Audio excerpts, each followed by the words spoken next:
Larry Krueger here from the Pig and a Pickle Krug Show with a little 49er video. Check out Pig and a Pickle, 2 locations, Emeryville and Corte Madera. They're open 7 days a week from 11 a.m. till 8 p.m. or until they run out, and they do run out. So get there early, get some brisket chili. Tell them that Larry Krueger sent you. Pig and a Pickle, the best barbecue in all of Northern California. And this video is also brought to you by our good friends at LearnKey Upskill Academy. They're an online learning platform designed to get you job ready in 6 months or less.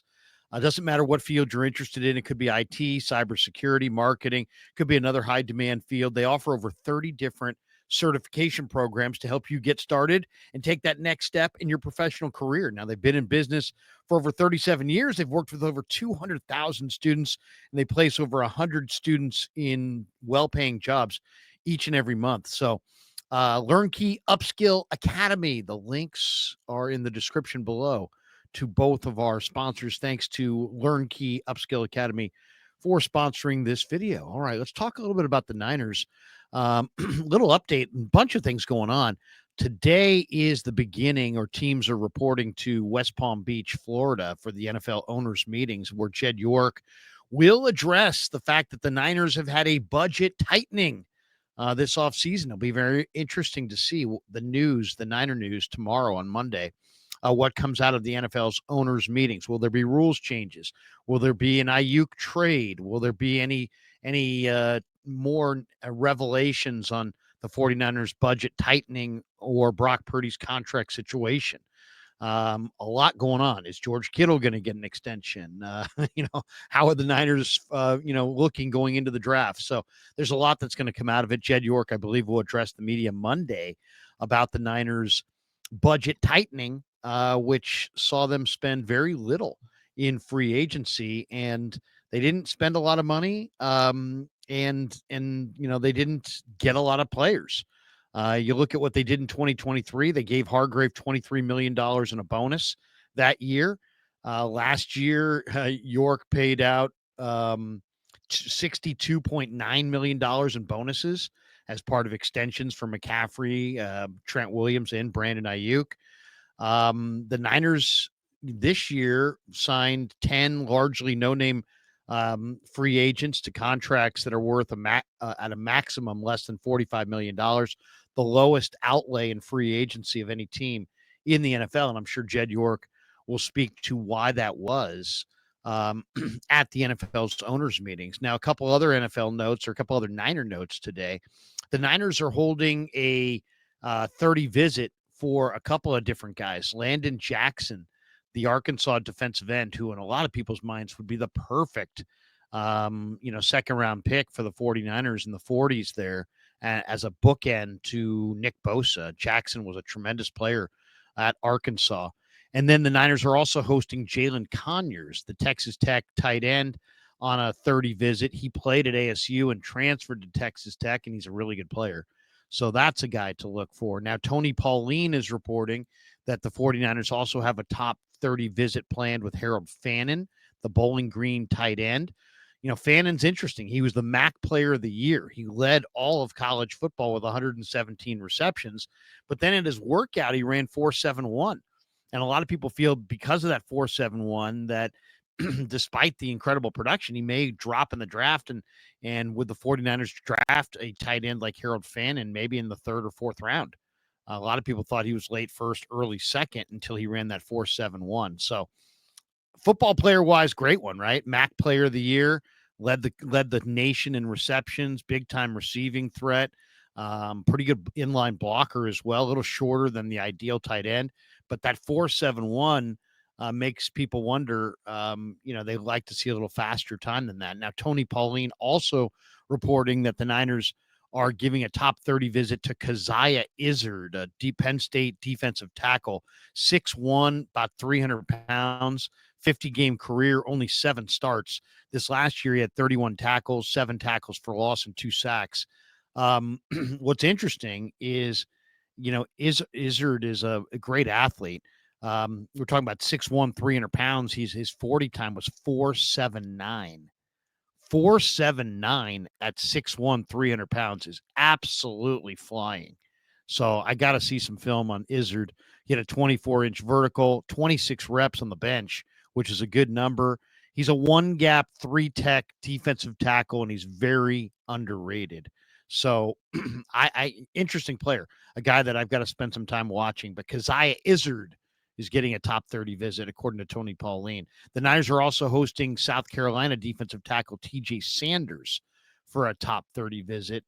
Sanders is an interesting prospect in his own right. And Aaron Wilson is reporting, Aaron Wilson of KPRC2 in Houston is reporting that the Niners will host Charles Grant for a private workout. Now, Charles Grant is one of my favorite offensive linemen in this crop this year.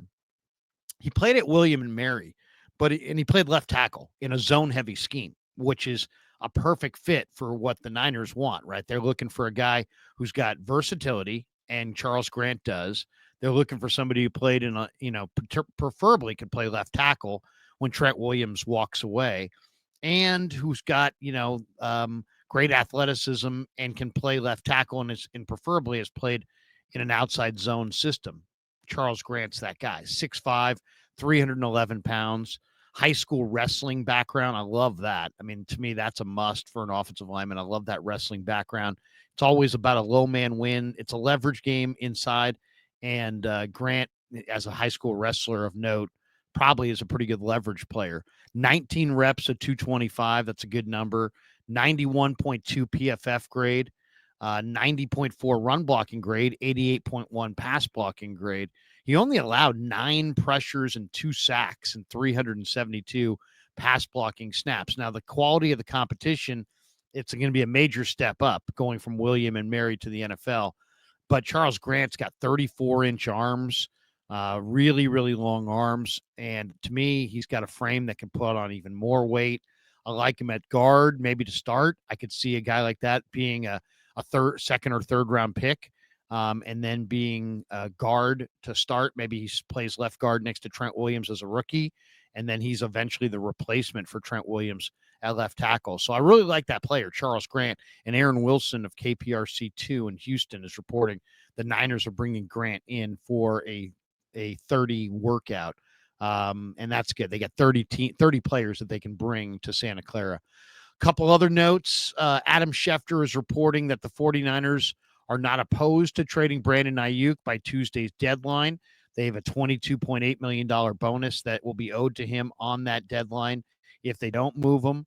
So that is kind of the unofficial deadline. Schefter says there's no talk of trades. The big question that we don't know is, how much will the Niners lower their price? How motivated are they to get back that money? Would they take day 3 picks for Brandon Aiyuk? Would they get offered day 3 picks for Brandon Aiyuk? Doesn't sound like there's a deal out there, but we don't know how eager the Niners are to move off the money and how much they'll drop the Aiyuk price between now and Tuesday. I would say I would give it probably only about a 15 to 20% chance of happening, but there's a puncher's chance. Why? Because they could be very motivated to get off the $100 million. And day 3 picks would not be the worst thing. I was doing a look at Matt Miller's 7-round mock draft, and guys, if you're looking at guys in the 6th and 7th round, Aeneas Peebles from Vautech, supposedly going in the 6th round, Brashard Smith, who's an electric player, the running back for SMU, probably going in the 6th or 7th round, Jalen Conyers, the tight end from Texas Tech. I really like him. He's probably going in the 7th round. Ty Felton, who ran a great 40 time, the wide receiver from Maryland, probably going in the 6th or 7th round. So a 6th or 7th round pick or two for Brandon Aiyuk may not be the worst, especially if it also involves getting off of his $100+ million financial commitment. So there you go. Schefter reporting that. And the last note here is that it's been reported this weekend.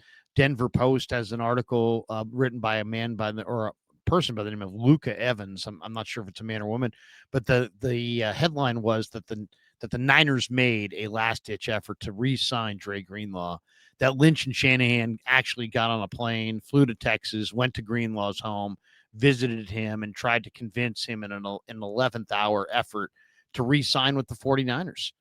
And, the talk is the Niners may have even outbid the Broncos when push came to shove. But, they obviously, according to the report, the Niners went to, they flew out there.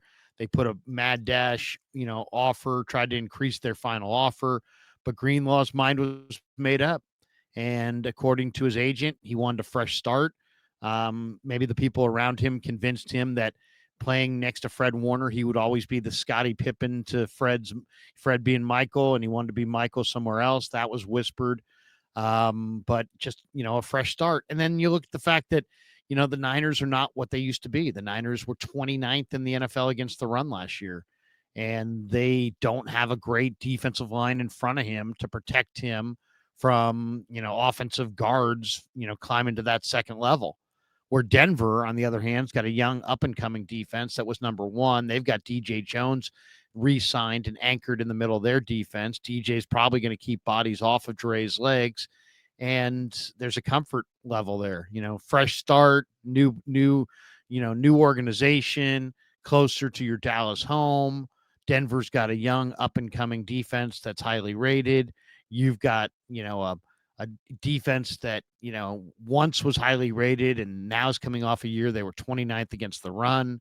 You don't have a lot of help on your defensive line. If you signed here, it would be to play behind a defensive line that is very speculative at this point. We don't know what the Niners are going to be able to draft or get done in the draft and what kind of line is necessarily going to be in San Francisco this year. So it makes sense. It makes sense. And, it's like, sometimes you wait, you let people, make relationships. This is why you get these deals done before these guys hit the open market. If you get it done, after they hit the open market, now they're talking to new teams and they're getting wowed and wooed and you're this and you're that. You're going to be the perfect this and that.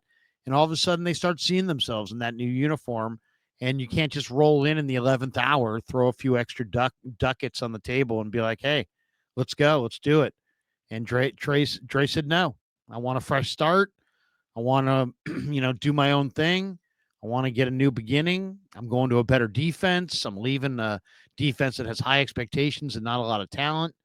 And so what can you say? I mean, I'm sure Kyle and John felt like crap. You get on an airplane to convince a guy that's been on your team forever that you're still the team to be on. And he's like, no, I don't want to be on your team. I want to be on the Denver Broncos. That's probably a tough pill to swallow, but that's the way it shook down, according to the latest article in the Denver Post by Luca Evans. All right, that does it for our Niner update. Thanks to Pig and a Pickle for being the title sponsor of the Krug Show. Thanks to LearnKey's Upskill Academy. The links are in the description below. Thanks to all of you for supporting the Krug Show on YouTube.